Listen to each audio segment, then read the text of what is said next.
ಕರ್ನಾಟಕ ಜೀವ ವೈವಿಧ್ಯ ಮಂಡಳಿಯ ಅಧ್ಯಕ್ಷರಾದ ಶ್ರೀಯುತ ವಡ್ನಾಳ ಜಗದೀಶ್ ಅವರು ಮಂಗಳವಾರ ತಮ್ಮ ಬೆಂಗಳೂರು ಕಚೇರಿಯಲ್ಲಿ ಮಂಡಳಿಯಿಂದ ಸಿದ್ಧಪಡಿಸಲಾದ ವಿಶೇಷ ಜೀವ ವೈವಿಧ್ಯ ಅರಿವು ಬ್ಯಾಗ್ ಅನ್ನು ಅಧಿಕೃತವಾಗಿ ಬಿಡುಗಡೆ ಮಾಡಿದರು.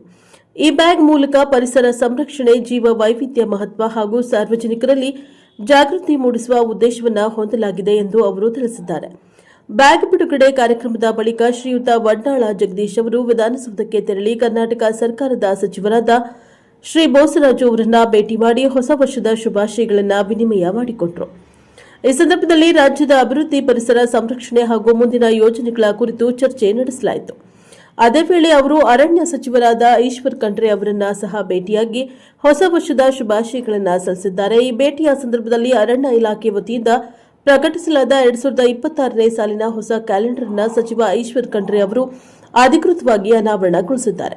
ಅರಣ್ಯ ಮತ್ತು ಜೀವ ವೈವಿಧ್ಯ ಸಂರಕ್ಷಣೆಯ ಸಂದೇಶವನ್ನು ಹೊತ್ತ ಈ ಕ್ಯಾಲೆಂಡರ್ ಸಾರ್ವಜನಿಕರಲ್ಲಿ ಪರಿಸರ ಜಾಗೃತಿ ಮೂಡಿಸುವಲ್ಲಿ ಸಹಕಾರಿಯಾಗಲಿದೆ ಎಂದು ಸಚಿವರು ಅಭಿಪ್ರಾಯಪಟ್ಟರು. ಈ ಸಂದರ್ಭದಲ್ಲಿ Jagat Ram, member of secretary, DCF Govardhan, Karnataka ಜೀವ ವೈವಿಧ್ಯ ಮಂಡಳಿ ಮುಂತಾದವರು ಉಪಸ್ಥಿತರಿದ್ದರು. ಈ ಎಲ್ಲಾ ಕಾರ್ಯಕ್ರಮಗಳು ರಾಜ್ಯದಲ್ಲಿ ಪರಿಸರ, ಅರಣ್ಯ ಮತ್ತು ಜೀವ ವೈವಿಧ್ಯ ಸಂರಕ್ಷಣೆಗೆ ಸರ್ಕಾರ ನೀಡುತ್ತಿರುವ ಆದ್ಯತೆಯನ್ನು ಸ್ಪಷ್ಟಪಡಿಸುತ್ತವೆ ಎಂದು ತಿಳಿಸಲಾಗಿದೆ.